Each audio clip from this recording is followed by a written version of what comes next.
Hello, आज हम बात करेंगे सीरम अमोनिया टेस्ट की। अमोनिया क्या है? इंटेस्टाइन के बैक्टीरिया प्रोटीन्स को तोड़ के अमोनिया बनाते हैं। यह अमोनिया एब्जॉर्ब होने के बाद लिवर में अमोनिया से यूरिया में कन्वर्ट हो जाती है। सीरम अमोनिया टेस्ट क्या है? सीरम अमोनिया टेस्ट की सहायता से हम पेशेंट के खून में कितनी अमोनिया है यह जान सकते हैं। सीरम अमोनिया टेस्ट क्यों किया जाता है? यह टेस्ट लिवर के फंक्शन को देखने के लिए आमतौर पे किया जाता है। इसके अलावा यदि पेशेंट को कोमा हो, कंफ्यूजन हो, स्टूपर हो, ट्रेमर्स हो रहे हो, बहुत ज़्यादा उल्टी हो रही हो, तो भी यह टेस्ट करने के लिए कहा जा सकता है। यह टेस्ट कैसे किया जाता है? इस टेस्ट के लिए एक ब्लड सैंपल की आवश्यकता होती है जो कि पेशेंट की बाजू से लिया जाता है।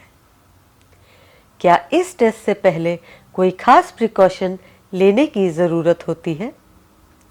इस टेस्ट से पहले 8 घंटे की फास्टिंग ज़रूरी है। इसके अलावा पेशेंट को टेस्ट से पहले स्मोक नहीं करना चाहिए और तंबाकू वाले पदार्थों का सेवन नहीं करना चाहिए। सीरम अमोनिया के नॉर्मल वैल्यूज़ क्या है? एक नॉर्मल एडल्ट पेशेंट के लिए सीरम अमोनिया के नॉर्मल वैल्यूज़ 9.5 से लेके 49 माइक्रोग्राम्स पर डेसीलीटर ऑफ ब्लड तक हो सकते हैं, लेकिन यह वैल्यूज़ थोड़े बहुत ऊपर नीचे हो सकते हैं अलग अलग लेबोरेटरीज के मुताबिक। सीरम अमोनिया बढ़ने के क्या कारण हो सकते हैं? यदि पेशेंट को लिवर की कोई डिजीज़ हो जैसे सिरोसिस या हेपेटाइटिस, तो सीरम अमोनिया बढ़ सकता है। बच्चों में लिवर की एक डिजीज़ जिसे राइज सिंड्रोम कहा जाता है, उसमें भी सीरम अमोनिया बढ़ जाता है।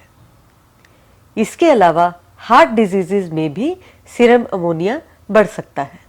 क्या दवाइयों के सेवन से सीरम अमोनिया के लेवल पे असर पड़ता है? हाँ, ऐसी बहुत सी दवाइयाँ हैं जो कि सीरम अमोनिया के लेवल को या बढ़ा सकती हैं या कम कर सकती हैं। सिगरेट और तंबाकू वाले पदार्थों के सेवन से सीरम अमोनिया बढ़ जाता है। ड्रग्स जैसे कि वेलप्रोएट या डाययूरेटिक्स लेने से भी सीरम अमोनिया बढ़ जाता है। कुछ एंटीबायोटिक्स जैसे नियोमाइसिन, टेट्रासाइक्लिन लेने से सीरम अमोनिया कम हो जाता है। यदि पेशेंट बहुत हाई प्रोटीन वाली डाइट ले रहा हो तो सीरम अमोनिया बढ़ सकता है। इसके अलावा टेस्ट से पहले यदि पेशेंट ने स्ट्रेनुअस फिजिकल एक्सरसाइज किया हो तब भी सीरम अमोनिया बढ़ जाता है।